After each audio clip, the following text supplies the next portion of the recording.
Mga kalogs, saglit lang bago ka umorder ng malalafang.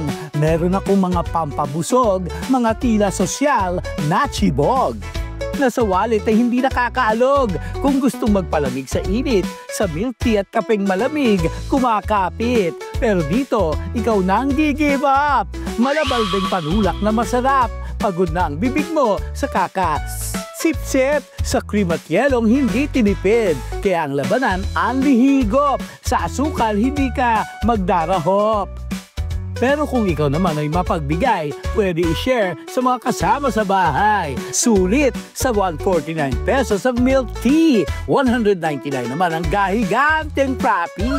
Dahil sa Miss Universe, hindi tayo nakaabante. Siguradong mainit ang ulo ng mga kumare. I-share natin ang frappe na strawberry para ganahang magkuko si Ati.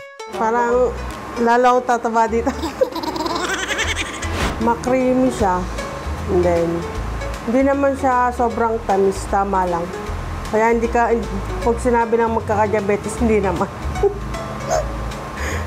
Baka makakalahati ko lang.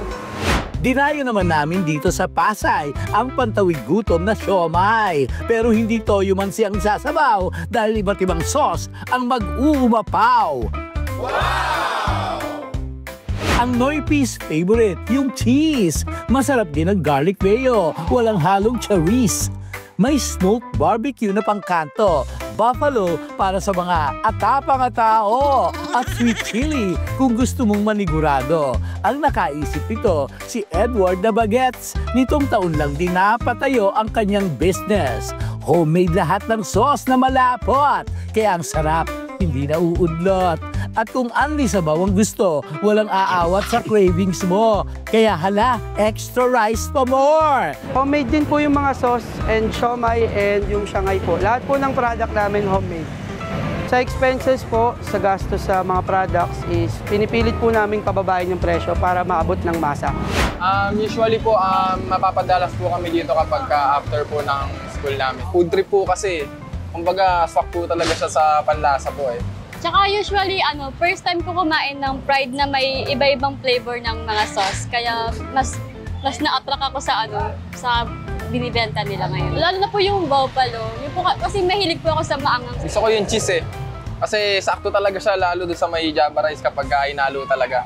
Sa mga gabing gusto mong mag-movie and chill at scallop sa talabang yung feel, hindi man lalamig ang sikmura mo sa grill. Pati budget mo, mag-heal.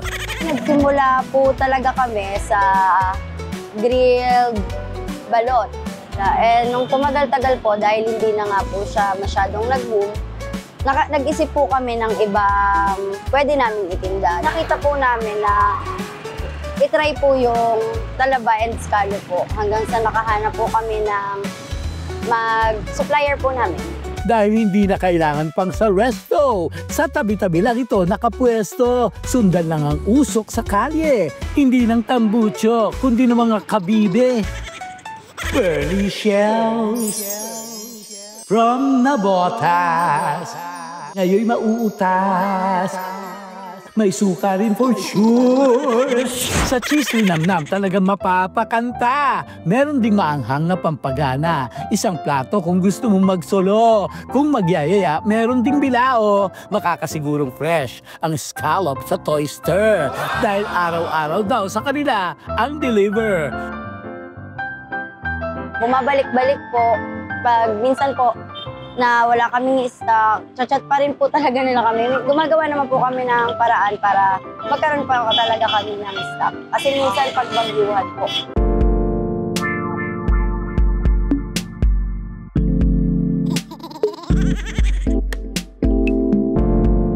Masarap po siya. Hindi po siya tinipid sa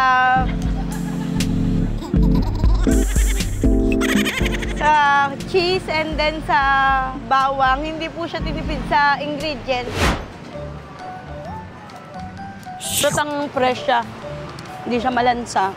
Masarap yung pagkaluto. Mula sa panulak, pantawid at tanpuluts, kumpleto na ang listahan ng mga foods. Dahil dito ay damay-damay na. Sa hirap ng ekonomiya, kabit-kabit ang ating mga bituka. Hati-hati tayo sa mga pagkaing rapsa na hindi mapanakit sa bulsa.